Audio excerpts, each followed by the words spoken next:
18. aprila 2026. u Monaku se desilo venčanje koje niko nije smeo da vidi. Jako obezbeđenje, uski krug gostiju. Bez kamera, bez novinara, bez izjava za medije. Melina Galić, bivša Džinović, udala se za britanskog milionera Jeffreya Paula Arnolda Deja. Ona ima 44 godine. On ima 67. Razlika između njih je tačno 23 godine i prema svemu što se može vidjeti s polja, sasvim dovoljan broj nula na bankovnom računu. A dok je Melina izgovarala da ispred malog kruga odabranih gostiju u Monaku, njen bivši muž Haris Džinović bio je na bini negde u regionu, nasmejan i raspoložen, sa ženom koja je od njega mlađa punih 20 godina pored sebe. 22 godine braka, jedan razvod i dve priče koje ne izgledaju kao da nikad nisu ni bile deo istog života. Ko je od dvoje zapravo bolje prošao?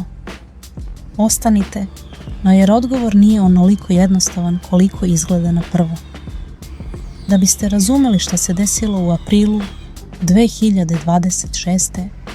morate se vratiti malo unazad i videti odakle je sve ovo krenulo.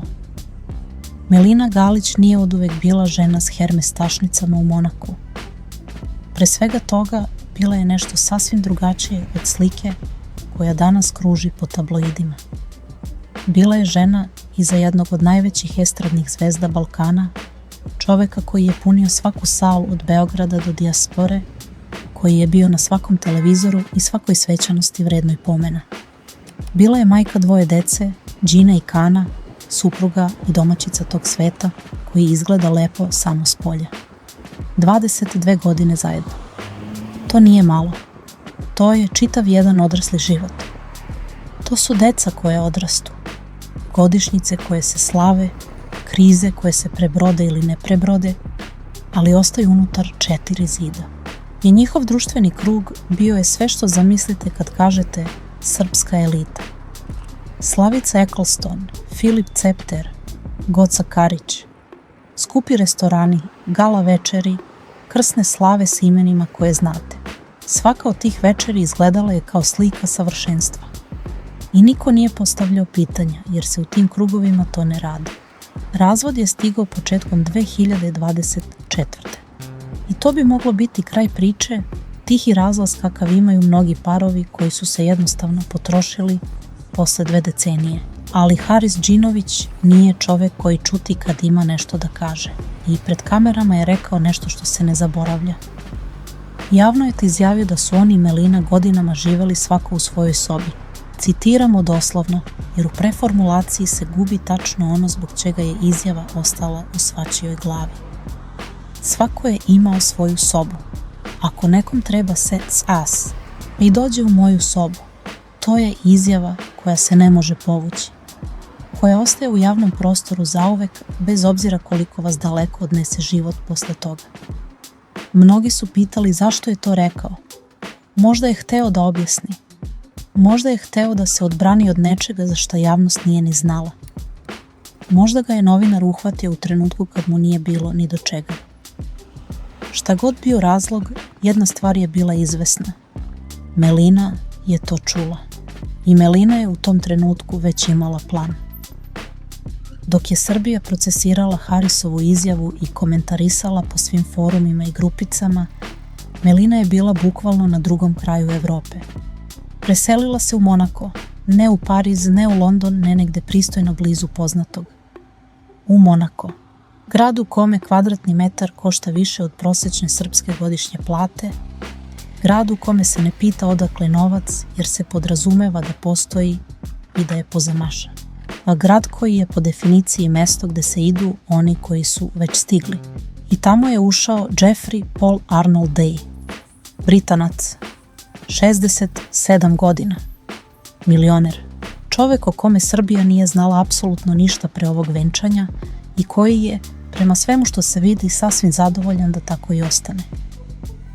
Tašnice od 50.000 evra, milionerski balovi, krugovi u kojima Haris Džinović nije ni ime koje bi iko prepoznao. To je bio novi svet koji je Melina birala i birala ga je svesno, pažljivo, bez žurbe. Venčanje u aprilu organizovano je sa preciznom kontrolom informacija kakvu bi pozavidela svaka PR agencija. Jako obezbeđenje. Gosti isključivo iz užeg kruga, provereni i pouzdani.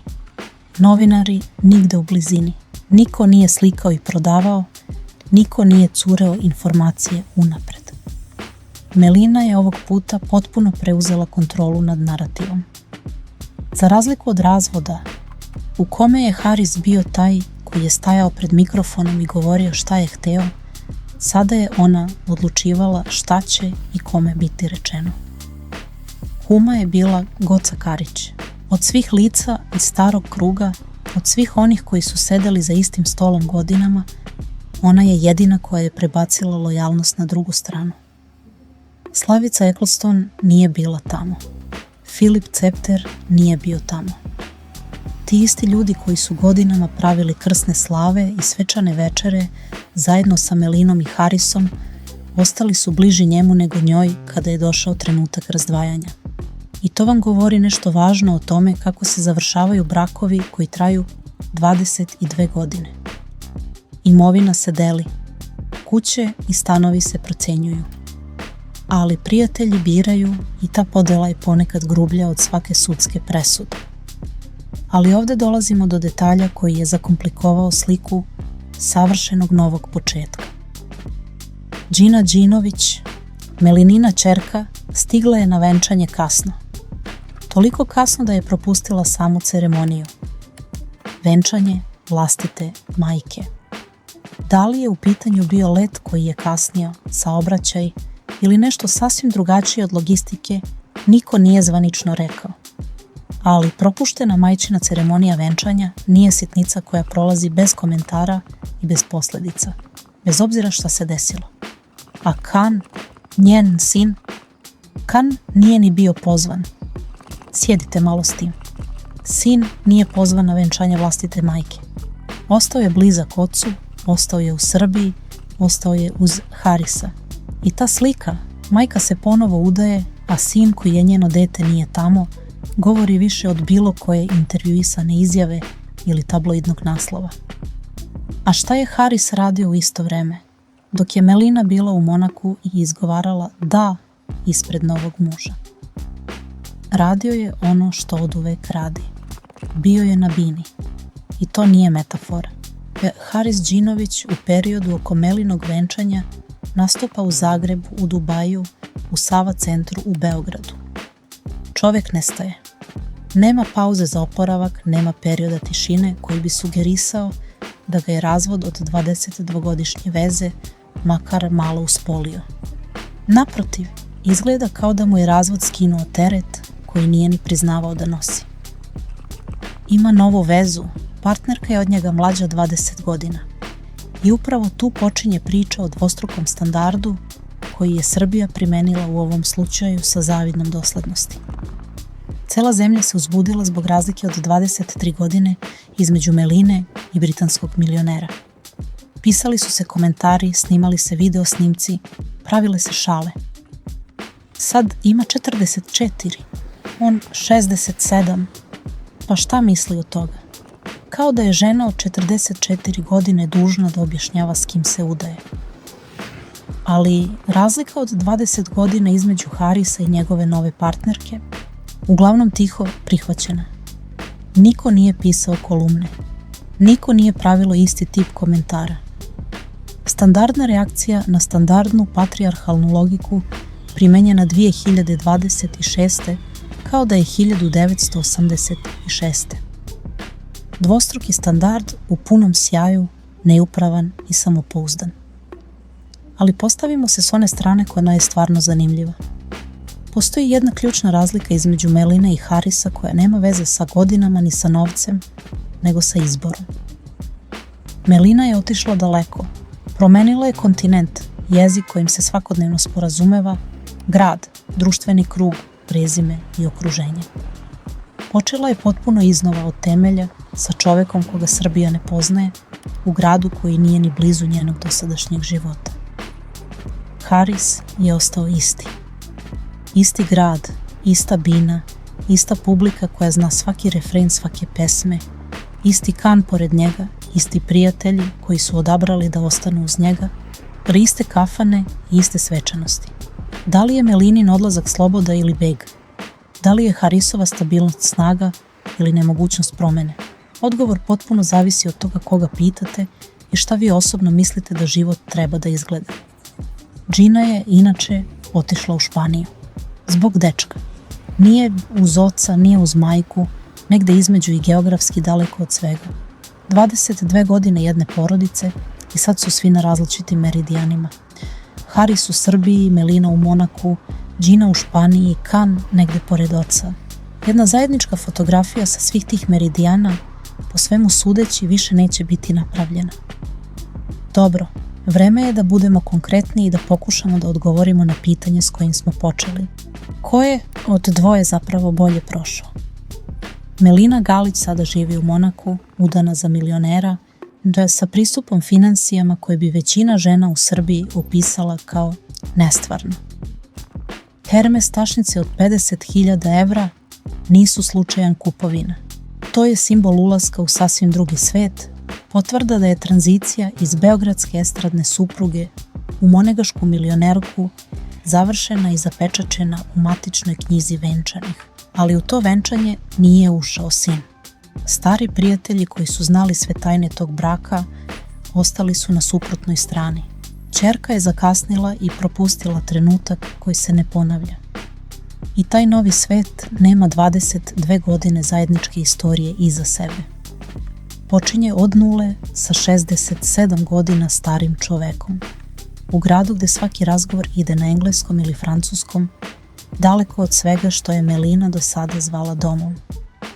To je cena onoga što spolja izgleda kao pobeda. Haris s druge strane ima kontinuitet. Isti grad, iste pesme, ma ista publika koja zna svaki refren. Ima Kana blizu sebe, ima novu mladu vezu, ima energiju i ima binu. Izgleda kao čovjek koji je izašao iz razvoda mlađi nego što je ušao. Ali ima i izjavu koja stoji zauvek u arhivama domaće štampe. Onu o odvojenim sobama, onu koja opisuje kraj braka na način koji je Melini, ma koliko daleko otišla, dao određenu dozu digniteta u raskidu. Jer kad neko javno ovako govori o tome šta se dešavalo ili nije dešavalo iza zatvorenih vrata, onaj koji ćuti automatski zadržava viši položaj u javnoj percepciji. Nema tu čistih pobednika. Ima dvoje odraslih ljudi koji su iz iste situacije izvukli potpuno različita rešenja i koji verovatno oba misle da su napravili bolji izbor od onog drugog. Što je, kad bolje razmislite, možda i jedino moguće srećno rešenje za kraj koji traje 22 godine. Sad znate sve što se zna o ovoj priči. Tajno venčanje u Monaku, kasna ćerka, sin koji nije pozvan, stara garda koja je ostala uz Harisa, dvostruki standard koji je primenila domaća javnost i dvoje bivših supružnika na suprotnim krajevima Evrope koji verovatno oba misle da su zauzeli pravo mesto. Ako mislite da je Melina bolje prošla, napišite to u komentarima. Ako mislite da je Haris, napišite to. A ako mislite da je jedini pobednik u ovoj priči Goca Karić, koja je usijala telefonske linije i postala kuma milionerke, i to je legitimno mišljenje. Pretplatite se jer sledeća priča iz domaće estrade dolazi uskoro i obećavam da je bar jednako zanimljiva kao ova.